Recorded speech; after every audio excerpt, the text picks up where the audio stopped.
Assalomu alaykum.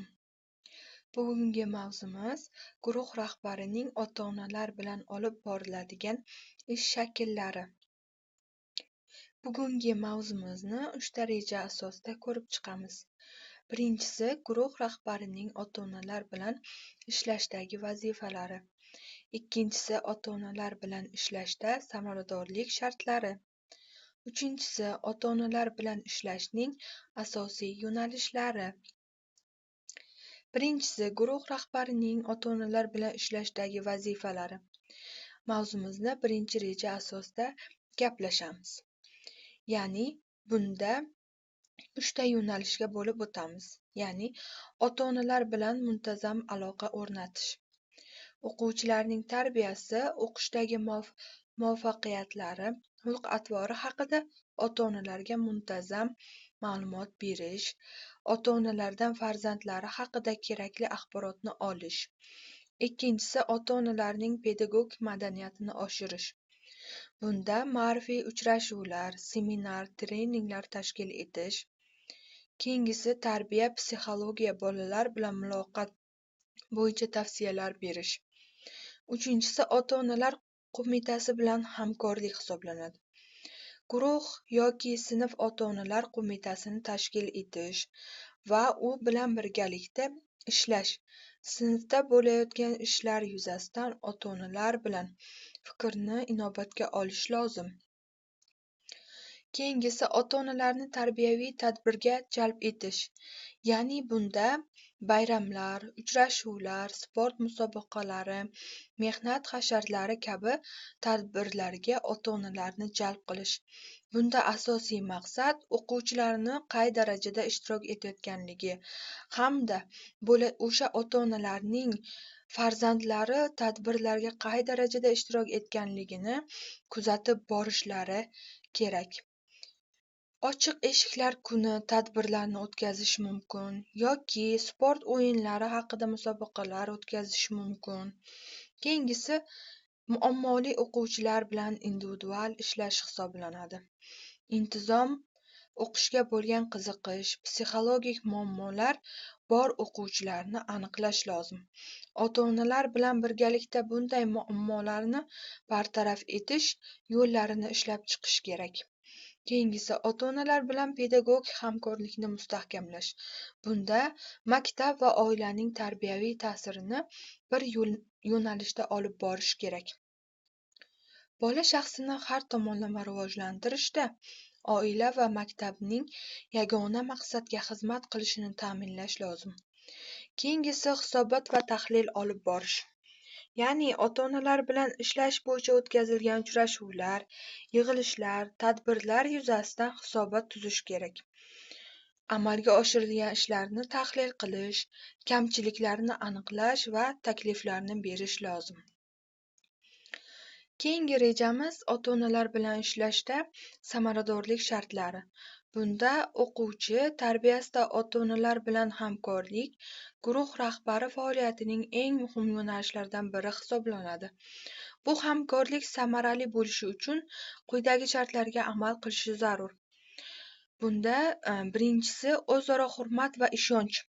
Ya'ni guruh rahbari va ota-onalar o'rtasida samimiy, ishonchli munosabat o'rnatilishi kerak. Har bir ota-onaning fikriga hurmat bilan qarash, ularning farzand tarbiyasidagi tajribasini qadrlash muhimdir. Keyingisi, ikkinchisi, doimiy aloqa va muloqot.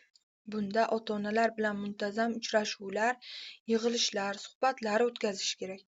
Telefon, ijtimoiy tarmoq yoki onlayn platformalar orqali muntazam axborot almashinib turish kerak. Uchinchisi, hamkorlikda maqsad belgilash. Bunda farzandning ta'lim va tarbiyasi bo'yicha umumiy maqsadlar belgilanadi. Guruh rahbari, ota-onalar va o'quvchi o'rtasida mas'uliyat taqsimlanadi. Keyingisi, ota-onalarning pedagogik jihatdan ma'rifatlantirish. Ota-onalarga tarbiya, psixologik, pedagogik asoslari bo'yicha ma'lumotlar berish, seminar, trening, davra suhbatlari o'tkazish orqali ularning bilimini oshirish kerak bo'ladi. Keyingisi, farzandning individual xususiyatlarini hisobga olish lozim. Har bir o'quvchining qiziqishi, iqtidorini ota-onalar bilan birgalikda o'rganish kerak va farzandni qo'llab-quvvatlashda o'ziga xos yondashuv tanlash kerak lozim. Keyingisi, hamkorlikdagi qaror qabul qilish. Ya'ni tarbiyaviy masalalarda ota-onalarning fikrini inobatga olish. Qarorlar birgalikda muhokama qilinib, umumiy yo'l tanlanishi lozim. 3-rejamiz ota-onalar bilan ishlashning asosiy yo'nalishi. Bunda 5 ta bosqichga amalga oshadi. Birinchisi ma'rifiy yo'nalish, ikkinchisi tarbiyaviy yo'nalish, uchinchisi hamkorlik va ijtimoiy yo'nalish, to'rtinchisi tashkiliy yo'nalish, beshinchisi psixologik, pedagogik yordam yo'nalishlari hisoblanadi. Birinchisi ma'rifiy yo'nalish. Ota-onalarga pedagogik, psixologik va axloqiy bilimlar berish zarur. Ota-onalarning tarbiya madaniyatini oshirish, ularni farzand tarbiyasida zamonaviy yondashuvlar bilan tanishtirish lozim. Ma'rifiy suhbatlar, seminar, treninglar, davra suhbatlari tashkil etilishi kerak. Ikkinchisi tarbiyaviy yo'nalish, ya'ni ota-onalarni ta'lim muassasasi bilan hamkorlikda bolalarning axloqiy, estetik va mehnat tarbiyasiga jalb etish lozim. Uchinchisi hamkorlik va ijtimoiy yo'nalish. Ota-onalar, sinf rahbari va o'qituvchilar o'rtasida o'zaro ishonchli munosabat o'rnatish kerak. Ota-onalarni maktab hayotida faol ishtirok etishiga undash, masalan, sinf homiyligi, to'garak ishlarda qatnashish kabi yo'nalishlarga jalb etish lozim. Mahalla, jamoat tashkilotlari bilan birgalikda oilaviy tarbiya masalalarini muhokama qilish lozim. Tashkiliy yo'nalishlar. To'rtinchisi, ota-onalar qo'mitasini tuzish va uning faoliyatini yo'lga qo'yish kerak. Ota-onalar yig'ilishlarini reja asosida muntazam o'tkazish kerak. Keyingisi, ota-onalar bilan individual ishlash, suhbatlar, maslahatlar, uyga tashriflar buyurilishi lozim.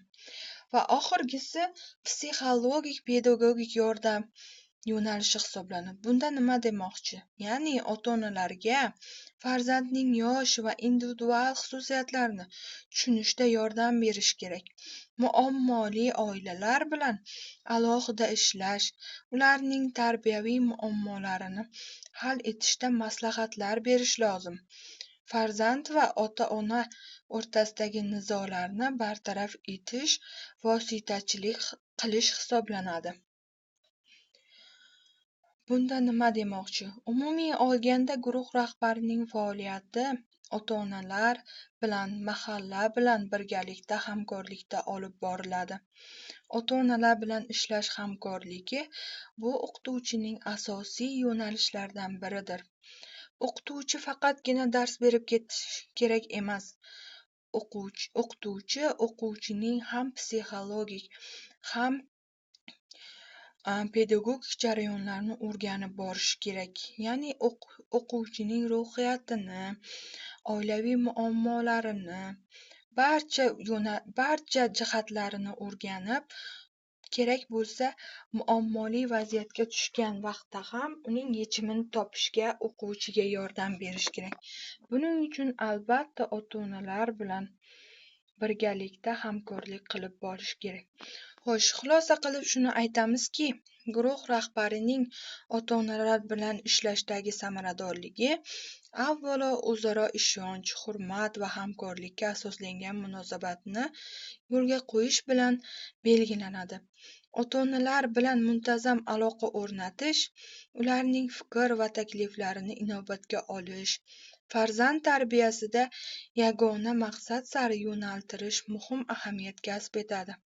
Guruh rahbari ota-onalarni pedagogik jarayonga faol jalb etar ekan, bolalarda ijobiy xulq-atvor, mas'uliyat va o'qishga bo'lgan qiziqishini shakllantirish imkonini yaratadi.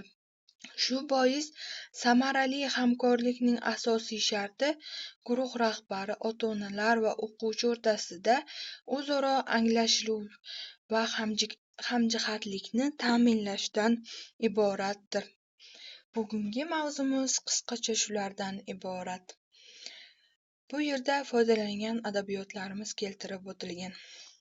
Darsimiz sizga yoqdi degan umiddamiz. E'tiboringiz uchun rahmat.